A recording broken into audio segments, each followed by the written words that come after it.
Hi little skeletons, it is Disney Queen Skelly here. I know it's weird to kind of see me on a Saturday, but please bear with me. I do apologize for my look as well. I'm actually doing a filming session right now, and I didn't want to change just because I'm temporarily home alone, and I didn't want to go through the effort of changing just to change out of it within the next couple hours. This video is by request of hubby because he feels it'd be a good idea if I made it. Now, some of you may know I am also a writer as well as a YouTuber, and I also work, so 3-in-1 person here. I just got a new job recently that I'm very, very excited about, but on the side, I do write and I do make YouTube videos, and I have been writing books for, oh god, like 15 years now. I don't want to say I've never had the chance to publish, because a long time ago, in a kingdom far, far away, sorry, I was looking for my phone, I used to upload on this app called Wattpad. And Wattpad is technically free publishing. You just kind of, it's almost like, here's my new fan fiction, enjoy it. They don't necessarily do anything with it unless it's like really good, gaining a lot of traction. You know, just because I think that Harry Styles story was from Wattpad, like the fan fiction one that I think turned into like a TV show or whatever, that's on Wattpad. I used to publish my scripts on Wattpad, and a lot of them actually gained a good amount of traction. The first one got 125 reads, the second one got 13, third one got 13, fourth got 10, fourth got 10, fifth got 14, and then the sixth got 10. Is there only 6? 1, 2, 3, 4, 5, 6. There are 6. I always thought there were 7. Anyways, so I used to post them on here and, you know, get people reading, and it was a lot of fun. But I've always wanted to do more. I've always wanted to put my work out there as an actual published literature. And I never really knew how to until a couple years ago when I discovered that Kindle does self-publishing. And I was very excited about that. That means I could be my own publisher. I could set my own rates, like my own, like the price that you would have to pay for my book. And on top of that, Kindle would set a percentage that I would get from sales. So a little over, sometime earlier last year, I started working on a new book called Lurker's Manor. And I was very proud of this book. I knew this was going to be the first book I published on Amazon Kindle.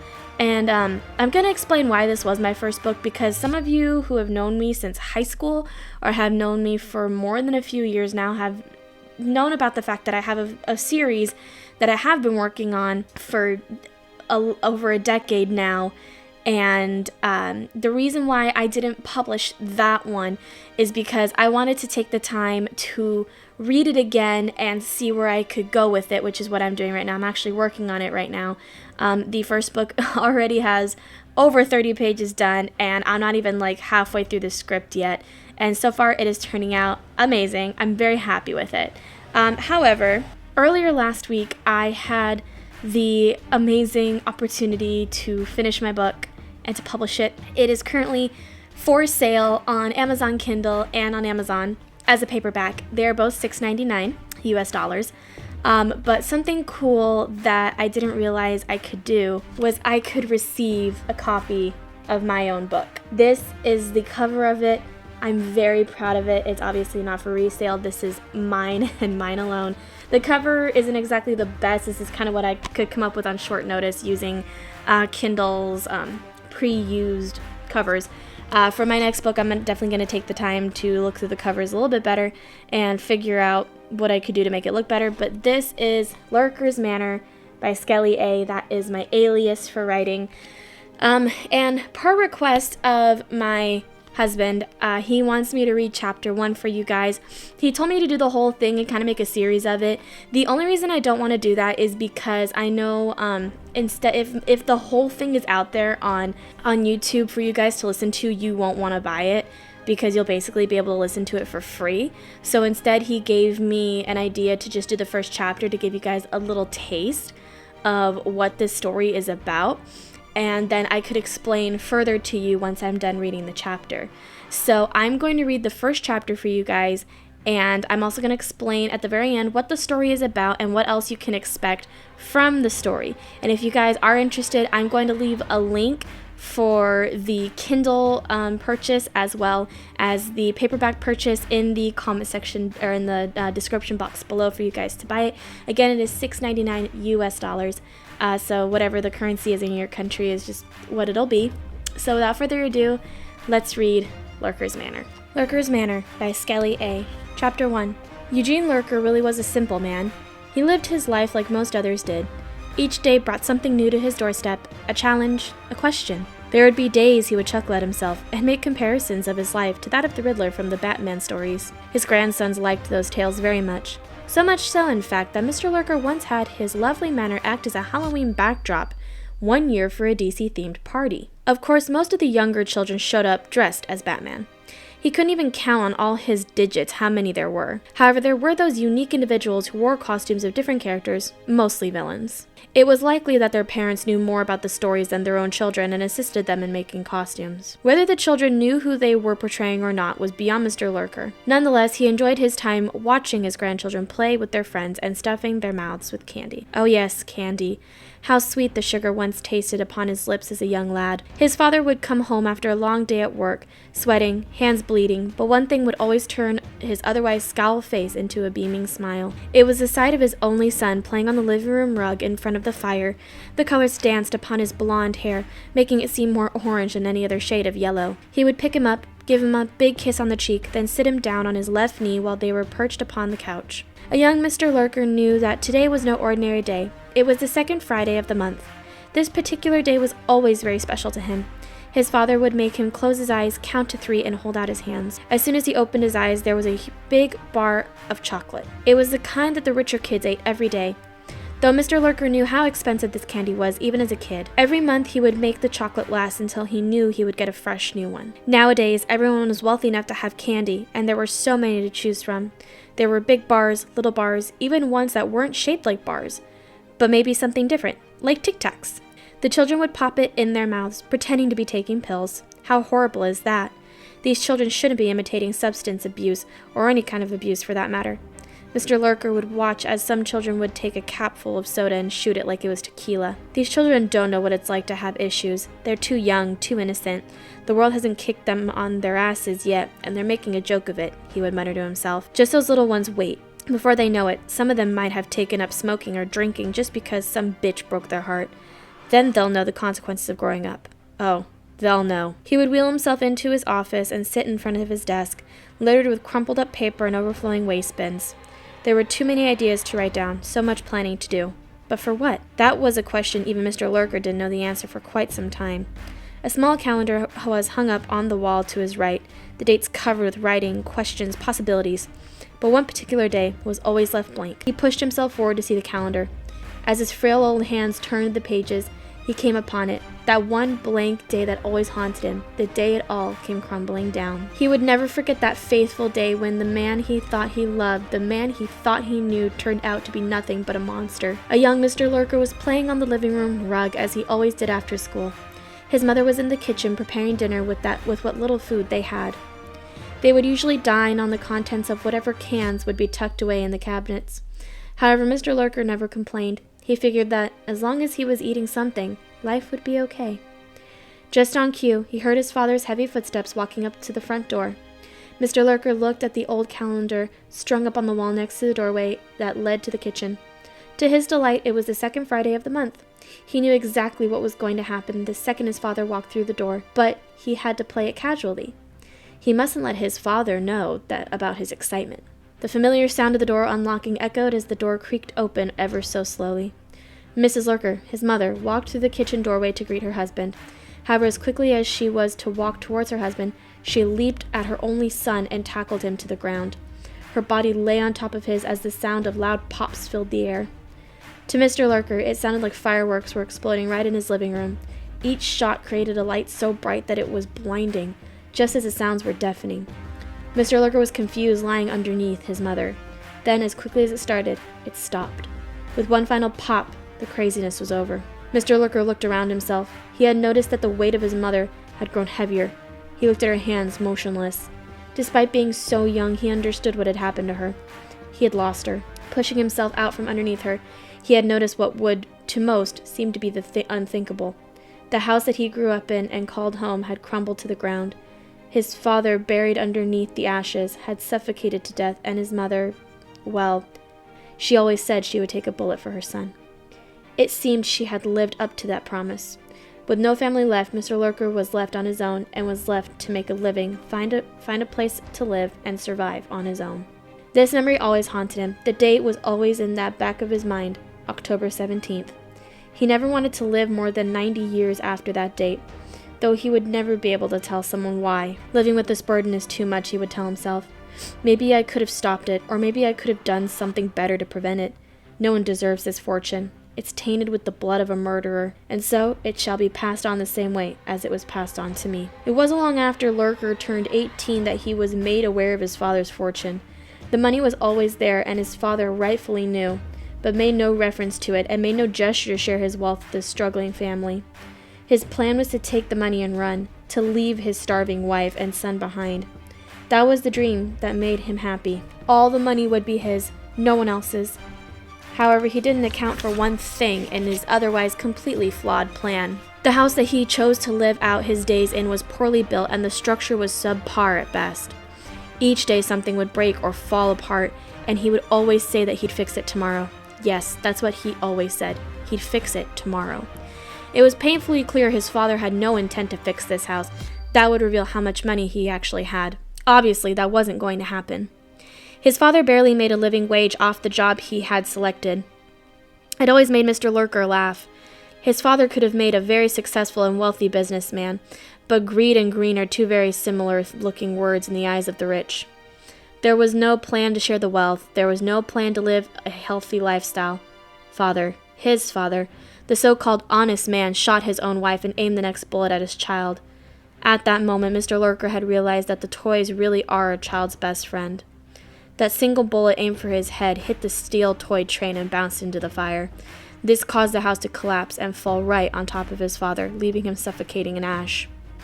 The money was his now. After working job after job, making barely enough to eat, he saw that check sitting in front of him on the desk of a very well put-together lawyer. He read the sum total of $20 million, and over time it grew to a billionaire estate.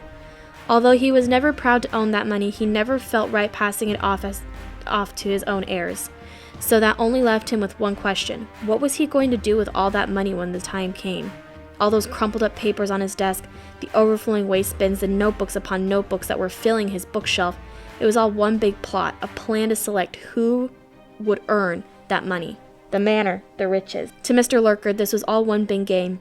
A game that would end with one winner, one person who would prove through knowledge, strength, and will just how hard they would work to earn the money they so rightfully deserved. On that night of his youngest grandson's Halloween party, Mr. Lurker grabbed his eldest grandson and with one swift motion knocked him unconscious with a wooden baseball bat. He fell right into his grandfather's lap as he was wheeled away to a secret bunker hidden behind a portrait of Mr. Lurker's dear mother. The plan was in motion. It had begun. Mr. Lurker snuck off into the kitchen to grab the next batch of punch. He turned his head to notice outside the window the original punch bowl was nearly empty. This would have to be quick. Once again, Mr. Lurker looked to his surroundings to make sure he was alone. The coast was clear. He slipped a small bottle of cyanide into the punch and left with the evidence. And as quickly and quietly as possible, he made his way to the chairlift next to the grand staircase and headed upstairs. The transfer of his secondary wheelchair was swift, and he rolled away to his bedroom that had a great view of the party outside. The bunker was soundproof, so Mr. Lurker was not worried about anyone hearing his grandson call for help. Finally, the moment arrived. One of the many mothers attending this event brought out the next punch bowl immediately as it was set down on the table. Everyone rushed to it. It was at this point the only worry Mr. Lurker had about his plan going wrong was the amount of punch in the bowl itself. Would it be enough? Should he have thought of a plan B? As it turned out, to Mr. Lurker's delight, a plan B wasn't necessary. Everyone had had at least one sip from the punch. If not from their own drink, it was from someone else's. Within a matter of minutes, everyone was on the garden floor, dead. No sign of blood, foaming at the mouth, or broken limbs. Mr. Lurker grabbed a box near his bed and opened the lid. In it was a switch connected to dozens of tiny doors surrounding the home. He peered out his window to the horrific sounds of squishing and squelching, bones cracking, and blood swallowing. It was over. The mess was cleaned up, and he could rest easy that night, knowing that within the next 3 months his plan would be carried out without a hitch. The next morning came with the rising of the sun. As Eugene opened his eyes, he smiled a smile unlike any he's ever done before. Today was day one of his plan. Now all he needed was his trusted accomplice, his grandson, Jason. Jason was 16 years old and not the brightest of the bunch, but he was the oldest, so in Mr. Lurker's eyes he would be able to retain the most information. Plus, to a 16-year-old, money is everything one could dream of. Imagine his face when he learns he gets to share a portion of the wealth with the winner, Mr. Lurker cackled to himself. But he's going to have to work hard for it. Yes, because a large sum of money like that shouldn't just go to those who with open hands. It should go to someone who's willing to work hard for it, someone who's willing to go to the extreme. With one final yawn, Eugene Lurker was out of bed and getting ready to start his day. He couldn't get ready himself, though. Being as old and frail as he is, he needed assistance from a few of his many maids and butlers. Thankfully, the process never took more than 30 minutes. It was getting dressed that made him struggle the most. Given the reinforced sink and shower he had installed in his bathroom, doing anything else was a breeze. Mr. Lurker managed to make his way downstairs to the bunker where Jason was staying. He put in the combination and opened the door. As it creaked open, he saw his grandson sleeping on one of the provided beds. There was also some food missing from the mini fridge as well as a couple of bottles of water. No matter, this didn't bother Mr. Lurker one bit. He banged on the giant steel door. "Wake up, sleepyhead," he exclaimed. "We have a big project to attend to. Come eat some breakfast, you'll need all your strength." With one swift motion, Jason lunged at the old man, but was stopped by two heavily armed bodyguards. Eugene laughed at the matter at hand, claiming the kid was just a big prankster and that neither of them would have been in any real harm. Nonetheless, the bodyguards escorted Jason to the dining room where a big breakfast awaited the both of them. Mr. Lurker had the chefs prepare a traditional English breakfast complete with eggs sunny side up, crisp bacon, beans on toast, mushrooms, and cooked tomatoes. Mr. Lurker ate his meal happily while sipping his coffee every so often between bites, while Jason merely sat there, glaring at his grandfather, arms crossed on his chest. After wiping his mouth, Mr. Lurker said, "There's no use in fighting me on this, Jason. I have already spoken to your parents and they agreed that you staying with me for the summer was the best option for you. It was either that or summer school, so take your pick." He gestured towards the food sitting in front of Jason. "Come on, Gramps, that's complete bullshit. My parents would have sent me to summer school in a heartbeat. They've been doing it ever since I started elementary school, so tell me the real reason I'm here, or else I'll call the cops on you," he threatened. "You wouldn't do that. Let's face it. Calling the cops on an old man like me would get you nowhere. Not to mention, how would you be able to get half my fortune if I were in prison? That money may end up going to charity or an orphanage." Jason choked on his toast. "Half your fortune? Alright, seriously, what the hell is going on? What happened last night and why am I here?" With a malice grin, Mr. Lurker spoke. "If you're willing to do everything I say without question, I will reveal all to you in due time. This project we'll be working on is going to take 3 months, all summer in fact. Should you complete it with me and do as I say, you will end up with half my fortune and no need to go back to school. Do we have a deal?" Jason studied with his grandfather. Thinking him senile at first, Jason rolled his eyes and laughed. Then, after what seemed like minutes of silence, he looked back up at Mr. Lurker. The man's expression didn't change. He only ate his food and sipped his coffee in silence, awaiting his grandson's answer. "Just answer me one question before I agree to anything," Jason demanded. "Of course. What would you like to know?" Eugene asked. "Why me? Out of all the relatives who were at the party last night, why kidnap me?" "Oh, Jason, kidnap is such a dirty word. I prefer the term an extended persuasion. I chose you, my dear boy, because not only are you the oldest of all my grandchildren, but because you're the most gullible. Now, I don't mean that in the malice terms. In fact, I pride you on it. Your mind can be molded and guided in directions you've never known possible.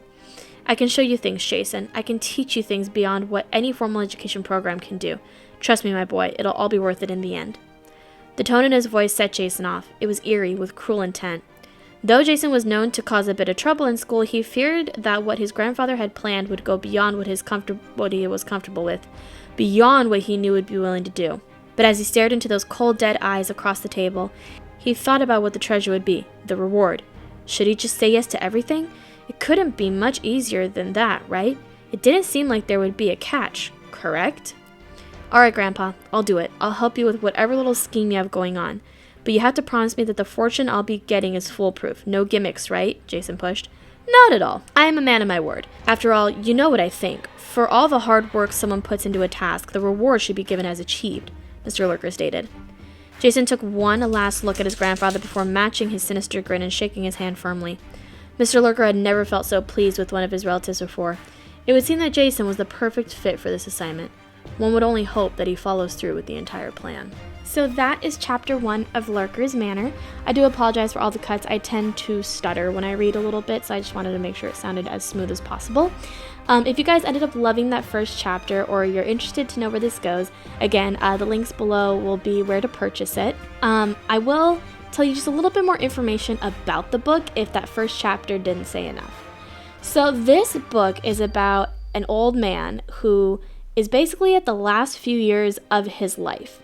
And he wants his grandson to help him create this game with these things called lurkers.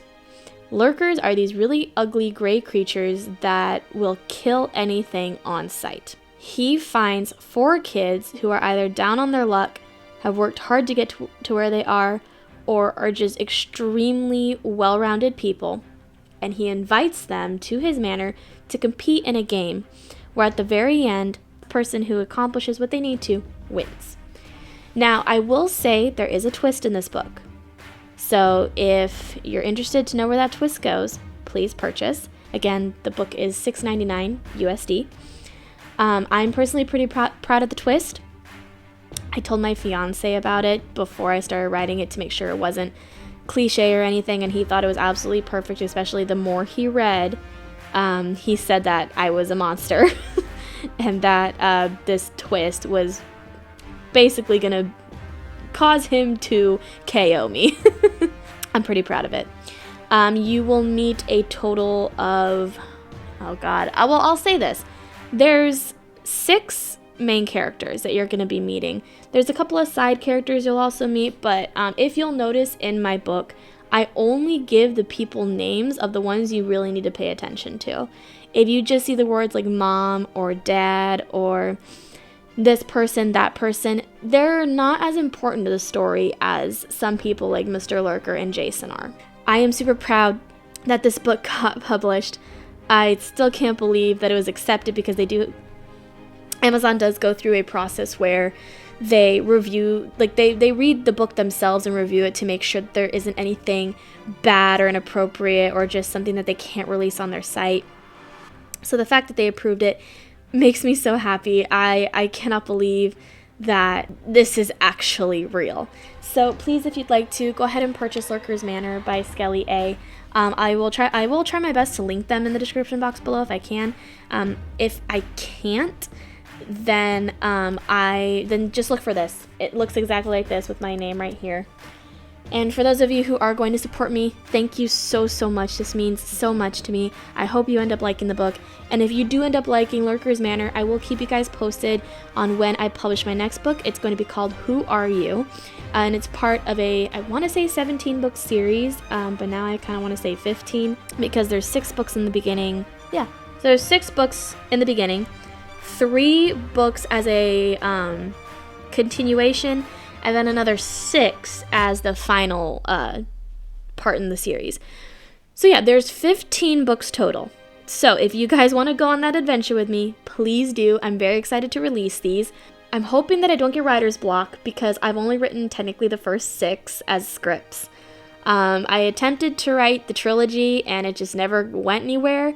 And the idea of the last 6 are just that, an idea. I've never attempted to write anything down, so I'm a little nervous on how that's going to go. As I keep writing down the line for these years to come, hopefully it'll turn out great. I have people making like kind of jokes already that Lurker's Manor might turn into a movie. Like one of my good friends from high school, his mom is like, oh, I'll just wait for the book to come out, or I might wait for the movie to come out. And I'm like, I highly doubt this is going to be a movie.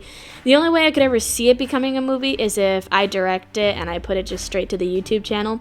But the only issue would be trying to find a manor that's either abandoned or someone's willing to rent to us for like a year or so to film this. And I'd have to get really good with CGI, or I'd have to hire a bunch of people, and it would just be a process that I really don't want to go through. So, if you end up liking the book and you know someone in the movie industry, I would love to end up making this a movie. Same with my other book series. I think it would be great.